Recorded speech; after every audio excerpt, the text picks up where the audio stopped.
ఎన్నికలకు ముందు కాంగ్రెస్ పార్టీ పెట్టినటువంటి మేనిఫెస్టోలో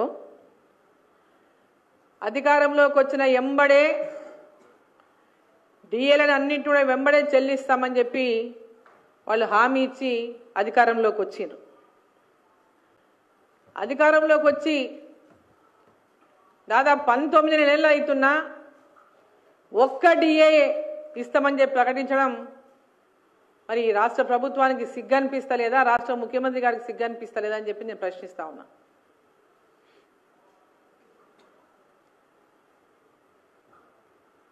ఉద్యోగ సంఘాలు వాళ్ళే 37 డిమాండ్లు పెట్టిండు రాష్ట్ర ప్రభుత్వం ముందు. మరి 5 గంటలు చర్చించి ఈ యొక్క ప్రభుత్వ ఉద్యోగులందరినీ కూడా ఈ రాష్ట్ర ప్రభుత్వం అవమానించిందని చెప్పాలి. ఇలా 5 గంటలు చర్చించి ఒక డిఏని ప్రకటించడం అంటే వాళ్ళు అవమానించినట్లే పూర్తిగా.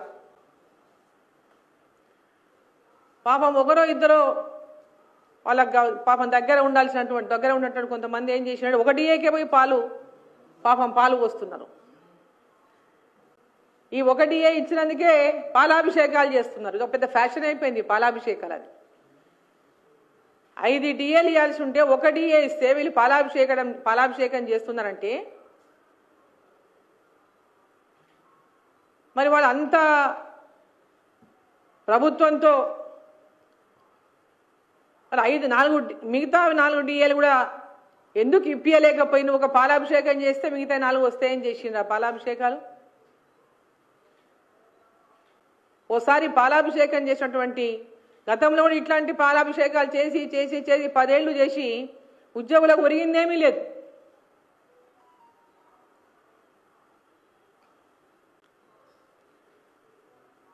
ప్రతి 6 నెలలకు డిఏ అనేది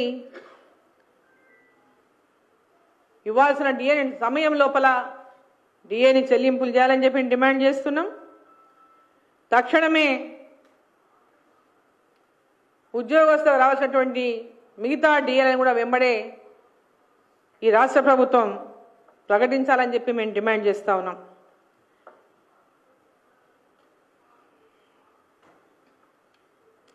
ఇప్పటి వరకేమో మొన్నటిదాకా హెల్త్ కార్డు అని ఇప్పుడేమో హెల్త్ ట్రస్ట్ అంటున్నారు. మళ్ళీ హెల్త్ కేర్ ట్రస్ట్, ఇప్పటిదాకా హెల్త్ కార్డు లేదుగా మళ్ళీ హెల్త్ కేర్ ట్రస్ట్తో మళ్ళీసారి ఉద్యోగస్తులను మోసం చేయడానికి రాష్ట్ర ప్రభుత్వం ఒక కొత్తగా పేరు తీసుకొచ్చింది.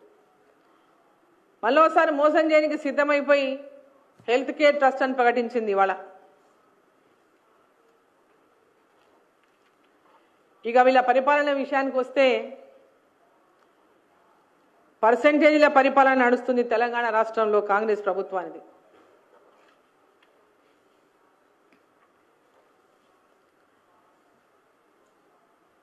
ఎవరిని అడిగినా ఎక్కడ పోయినా పర్సెంటేజీలు ఇయ్యందే ఆ ప్రాంతంలో అభివృద్ధి అనేదే జరగడం లేదనేటటువంటి చర్చ పెద్ద ఎత్తున గ్రామాల్లో జరుగుతుంది, నియోజకవర్గాల్లో జరుగుతుంది.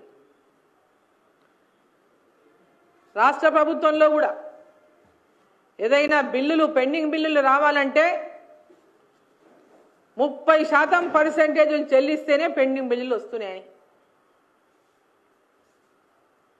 పైనుంచి కింది దాకా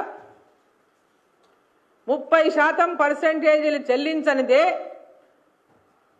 పెండింగ్ బిల్లులు వచ్చే సమస్య లేదు అనేటటువంటి పెద్ద చర్చ తెలంగాణలో జరుగుతూ ఉంది. ఇవాళ మీరు ఏ నలుగురు జమైనా దాని గురించే మాట్లాడుకుంటున్నాం.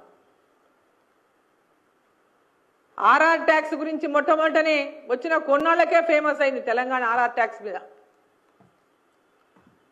ఈరోజు పెద్ద ఎత్తున ఈ యొక్క పర్సెంటేజీలు వసూలు చేస్తూ కాంట్రాక్టర్లకు ఎవరికైతే సంవత్సరాలుగా బిల్లులు రాకుండా పనులు చేసి పెండింగ్ బిల్లులతోన ఆత్మహత్యలకు గుండెపోట్లకు లోనై చచ్చిపోతూ ఉంటే, పనులు చేసి బిల్లులు రాక సర్పంచులు ఆత్మహత్యలు చేసుకుంటూ ఉంటే మరి రాష్ట్ర ప్రభుత్వానికి కళ్ళకు కనిపిస్తలేదు, చెవులకు వినిపిస్తలేదు.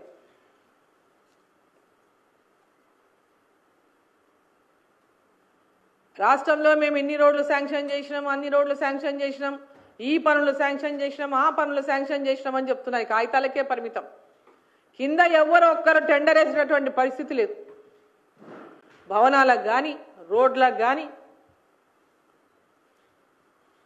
ఎక్కడైనా ఇది టెండర్ వేస్తే మాకు బిల్లులు రావు, గతంలో చేసినటువంటి పనులకే బిల్లులు లేవు,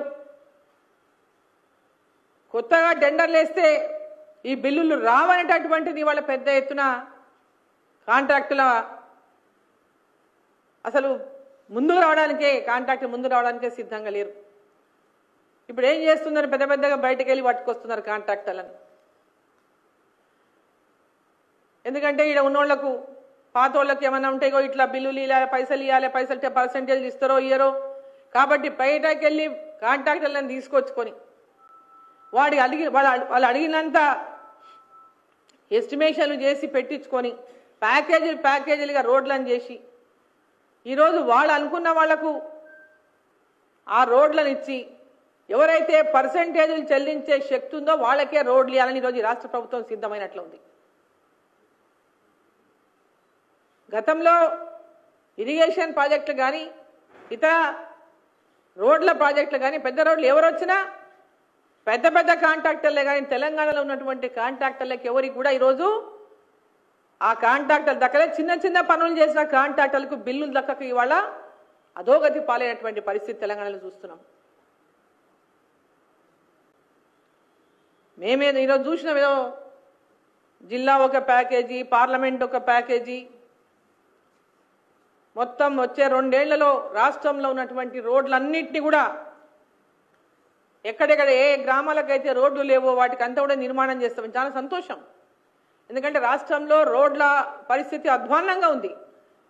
కేంద్ర ప్రభుత్వం ఇచ్చినటువంటి రోడ్లు తప్పితే రాష్ట్ర ప్రభుత్వం ద్వారా రోడ్ల నిర్మాణమే జరగటం లేదు. కేంద్ర ప్రభుత్వం ఇచ్చే నిధులతోనే రోడ్లు తయారవుతున్నాయి తప్ప ఎన్హెచ్లు కానీ, ఆర్ఎండ్బి కానీ, పిఎంజిఎస్వై కానీ, సిఆర్ఎఫ్ఐ కానీ ఇవన్నీ కేంద్ర ప్రభుత్వ నిధులతోన నిర్మాణం అవుతున్నటువంటి రోడ్లు తప్పితే రాష్ట్ర ప్రభుత్వం ద్వారా నిర్మాణం అవుతున్నటువంటి రోడ్లే ఈరోజు కనపడనటువంటి దుస్థితి ఉన్నది. మరి ఈరోజు రాష్ట్ర ప్రభుత్వం రోడ్ల నిర్మాణానికి నిధులు ఇస్తామని పెద్ద ఎత్తున చెప్పారు. కానీ ఆ యొక్క నిధులు మీరు కేటాయించేటప్పుడు ఆ రోడ్లను టెండర్ పిలిచేటప్పుడు మళ్ళీ ఏ పెద్ద కాంట్రాక్టర్లను తీసుకొచ్చి బయట వేల కోట్లు ఒకరికి ఇచ్చేయకుండా ఎవరైతే తీవ్రంగా నష్టపోయినరో టీఆర్ఎస్ ప్రభుత్వంలో పెద్ద ఎత్తున తెలంగాణ కాంట్రాక్టర్లు ప్రతి జిల్లాలో పెద్ద ఎత్తున నష్టపోయినరు. వాళ్ళ ఆస్తులు అమ్ముకునేటటువంటి దుస్థితికి వచ్చిండ్రు. నిజంగా మీరు కనుక ఒక మానవత్వమే ఉంటే మన తెలంగాణలో మన చిన్న సన్న కాంట్రాక్టర్లకు వాళ్ళు ఏ పనులు చేయగలిగితే ఆ పనులు చేసేటటువంటి అవకాశం కల్పించి ఆ కాంట్రాక్టర్లను ఆదుకోవాలి. వాళ్ళకు చెల్లించాల్సినటువంటి పాత బిల్లులు కూడా ₹1 కూడా పర్సెంటేజ్ తీసుకోకుండా పెండింగ్ బిల్లులన్నీ కూడా వెంబడే చెల్లించాలని చెప్పి ఈ సందర్భంగా నేను ముఖ్యమంత్రి గారిని కోరుతా ఉన్నా మీడియా ద్వారా.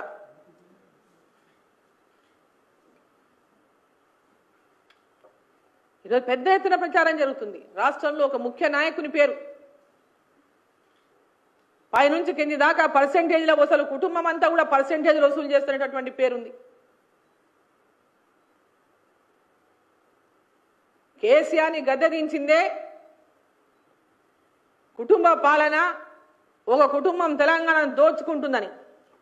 ఇక్కడ కూడా తెలంగాణ రాష్ట్రంలో అనేక హామీలు ఇచ్చి అధికారంలోకి వచ్చినటువంటి కాంగ్రెస్ పార్టీ కొన్ని కుటుంబాలు ఇప్పుడు అదే పరిస్థితికి ఈరోజు తెలంగాణలో జరుగుతున్నటువంటి దుస్థితి. ఈరోజు పైన రాహుల్ గాంధీ గారి దగ్గర నుంచి మొదలుకుంటే పై దాకా ఇక్కడి నుంచి అక్కడి దాకా ఈ పర్సెంటేజ్లు పార్టీని రక్షించడానికి, నాయకులను రక్షించుకోవడానికి పెద్ద ఎత్తున ఈ యొక్క పర్సెంటేజ్ల భాగోతం తెలంగాణలో నడుస్తూ ఉందని ఎక్కడ నలుగురు గుమిగూడినా ఈ చర్చ జరుగుతూ ఉంది. తెలంగాణను దోచుకోవడం ఆపండి. తెలంగాణ అభివృద్ధిని కాంక్షించి ప్రజలు మీకు ఆ యొక్క కుర్చీలో కూర్చోబెట్టారు. ఈ రాష్ట్రం అభివృద్ధిని కాంక్షించండి. రాష్ట్ర ప్రజలకు ఇచ్చినటువంటి హామీలను మీరు ఇచ్చిన హామీలను నెరవేర్చండి. మీ వరకు వచ్చే వరకు ఏమో డబ్బులకు కొదువ ఉండదు. కానీ ప్రజలకి అందించాల్సినటువంటి హామీలకు వచ్చే వరకు నిధులు లేవు, మనకు అప్పులు పుడతలేవు, మనల్ని ఎవరు నమ్ముతలేరు అని ముఖ్యమంత్రి గారు మాట్లాడతారు. ఇది చాలా సిగ్గుచేటు.